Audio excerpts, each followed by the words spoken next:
네, 후보자 먼저 축하부터 드리고요. 제가 지금 후보자 이 경력을 이력서를 보니까 참 정말 화려합니다. 그러다 보니까 국제적인 경제 석학이라는 그러고 또 여러 가지 칭송들이 나오고 있는데 그런 칭송밖에 결코 모자람이 없는 경력이다. 그런 점을 높이 평가를 합니다. 그래서 제가 처음에 이런 경력을 했을 때는 지명받았을 때 상당히 기대를 많이 했습니다. 근데 최근 이 청문회 앞두고 뭐 세금 탈루, 부동산 투기, 병역 면탈, 이해 충돌 문제 이런 의혹들이 좀 제기되고 있어요. 그런 부분은 또 다시 걱정이 많이 늘어나는 그런 대목이다. 이런 부분을 잘 새겨야 할 것이다. 저는 그렇게 생각을 하고요. 해명 소명도 다 하고 해명도 다 해야 될 거고.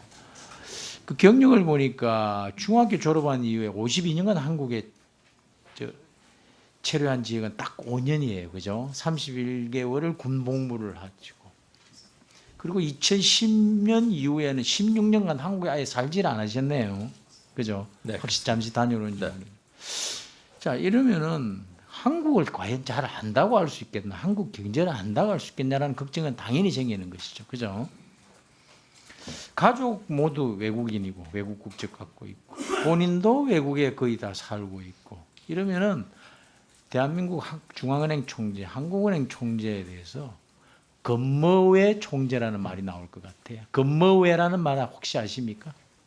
잘 모르겠습니다. 검은머리 외국인이라는. 검은머리 외국인. 예. 검머외 총재라는 말이 나올 수 없고 한국 경제 경험이 그만큼 있으실 거냐 그런 걱정이 되는 겁니다. 그래서 경제를 잘하는 것은 맞는 것 같은데 경제를 잘 할까라는 이런 데는 물음표가 지금 붙는다. 제가 그럼 말씀부터 드리고요. 먼저 신상 몇 개 여쭤보고 또 그다음에 정책 질의 좀 드릴게요. 그 장려 그 국적 상실로 존재하지 않는 주민등록번호를 공문서에 기재를 했습니다. 그래서 그것은 허위 전입 신고가 되죠. 앞서서 천하람 의원이 질의도 했었지만은 이 주민등록법을 보니까요, 제 37조 벌칙에 그대로 해당이 돼요. 37조에 보면은 주민등록 37조 1항의 3 보면은 주민등록 또는 3의 2입니다. 주민등록 또는 주민등록증에 관하여 거짓의 사실을 신고 또는 신청한 사람 이렇게 되어 있습니다. 혹시 이거 주민등록법 위반 소지가 있다는 것, 이에 해당된다는 것 혹시 그 알고 계십니까? 이 언론 보도 나와서 검토를 한번 해보셨습니까? 아직은 안 했습니다. 아직 안 했어요. 언론 네네. 보도를 안 네네. 보셨습니까? 그런 보도는 봤습니다. 보도는 봤는데 예, 예. 안 했습니까? 예. 아직 예. 법률 검토를 해봐야 될 거고요. 네. 지금 언론 보도가 나왔는데 안 했다면 이걸 단순히 이게 무지의 문제가 될지 책임 회피가 문제가 될지 이런 것도 검토가 되시고 그에 따른 책임 문제도 나올 수 있는 사안이다. 저는 그렇게 생각을 하고요. 그 모친이 살고 계시던 그 아파트 얘기 좀 물어볼게요. 이것도 참 좀 비정상적인 것 같아요.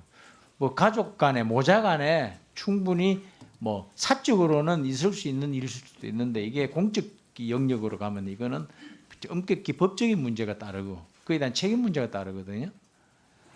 모친 아파트를 사서 모친에게는 그 전세를 주고 11년간 전세 보증금을 한 푼도 안 올리고 그리고 작년부터는 모친께서 공짜로 살고 계시고 좀 뭔가 비상식적이에요.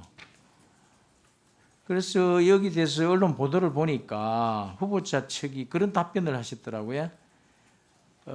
향후 국내 세무대리인을 선임해서 전세 계약 종료기에 무상 거주의 정여성 여부나 납세 정차 등을 알아보겠다. 이걸 세금 내야 될 문제인지 한번 알아보겠다. 이런 취지의 답변을 하신 것 같아요. 그죠?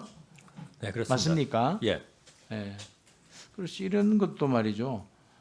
이게 혹시 매매 대금을 주고 받았거나 이에 관련해서 증빙할 수 있는 자료들을 혹시 갖고 계시건 예. 그거는 다 있습니다. 아 있습니까? 예, 예. 그럼 그거를 우리 오전 중에 좀 내주시고요. 저희들이 좀 그걸 검토를 좀 해보겠습니다. 내용을.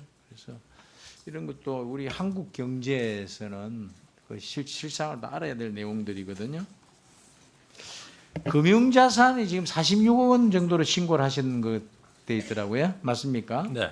그 중에 93%가 외화자산이에요. 그죠? 네. 93%.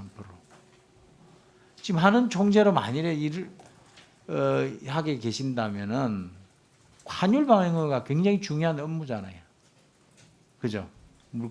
그렇습니다. 물가, 환율은 가장 중요한 책무 중에 한 사람입니다. 그죠? 예. 이거는 환율 방어라는 거는 지금 1,500대를 이렇게 오르내리고 있는 이 지금의 이 환율 위기 상황이라 그래야 될까요? 아니면 고환율 시대라 그래야 될까요? 이런 상황에서는 환율을 방어하는 것이 바로 하는 총재가 수행해야 될 주요 국익입니다. 수호해야 할. 그죠? 그렇습니다. 근데 이게 지금 이 지점이 되면 외화 자산을 갖고 계시기 때문에 국익과 사익이 충돌을 해요. 환율이 오르면 본인이 자산이 이익을 보여준 구조죠. 본인이 원턴 원치 않던 현실은 그렇게 되는 겁니다. 그거 알고 계시죠? 네. 이걸 어떻게 이런 충돌되는 지점을 어떻게 해결하시려고 그럽니까? 혹시? 네, 위원님. 네. 우선 먼저 그 말씀하신 이제 해외에서 오래 살았던 그 경험, 예, 그거는 제가 충분히 이해가 되고요. 그리고 제가 비록 그 해외에서 오래 살았지만 언젠가는 한국 경제를 위해서 헌신을 그 답변을 지금 40초밖에 안 남았어요. 네네네. 제가 혹시 1분 더 주시는 건가요? 이게 그냥 감는 겁니까? 예, 1분 더 드리겠습니다. 예, 그럼 답변 잠깐 짧게 하시고 제가 네. 그래서 이번 지명이 저로서는 한국을 위해서 마지막으로 헌신할 기회라고 생각을 하고 그리고 귀국을 했습니다. 위원님께서 마음가짐을 말씀하신- 묻는 게 아니라 예. 이런 난제들을 해결하는 예, 예. 구체적인 말씀을 그래서 제가 답변을 듣는 거고요. 조금 이따가 하실까요? 네네. 그러면은? 예. 그 부분에 제가 답변 시간을 다시 드리겠습니다. 지금 1분밖에 안 남았기 때문에 여러 가지 지금 서면 답변을 이제 봤는데 하나하나 조금 이제 앞으로 이를 통해서 좀 살펴보겠습니다. 집 답변도 듣고. 근데 여러 가지 기존에 지금 하시던 것과 좀 정책적인 다른 부분이나 충돌되는 지점들이 좀 많이 있어요. 본인도 그렇고 아니면 지금 이재명 정부와도 그렇고 먼저 이제 대통령이 부동산 정책 라인에는 이제는 서류복사 직원도 이제 그 관련해서 배제하라고 빼라 그래서 다주택자는 안 된다. 복사하는 직원도 하는 총재는 그보다 훨씬 더 중요한 직책이죠. 그죠? 부동산 정책 문제를 해결하다는 강력한 대통령의 의지의 표현이지만은 거기에서는 여러 가지 지금 후보가 대통령의 이 정부도 마찬가지고 이 후보도 겪어야 될 여러 가지 여러 가지 내로남불들이 있잖아요. 말과 은행이 불일치하는 데모. 이를테면 내로남불이죠. 지금 이 정부도 변호사 출신의 공직자들을 막 이해 충돌되는 그런 지점에다 중요한 부분이 있지 않습니까? 그죠? 그런 이유잣대들이 지금 후보도 그런 지금 진행되는 그런 여러 가지 다른들과 다른 부분 그런 게 대해서 좀 걱정이 되는 하나는 좀 설명을 하셔야 되겠구나.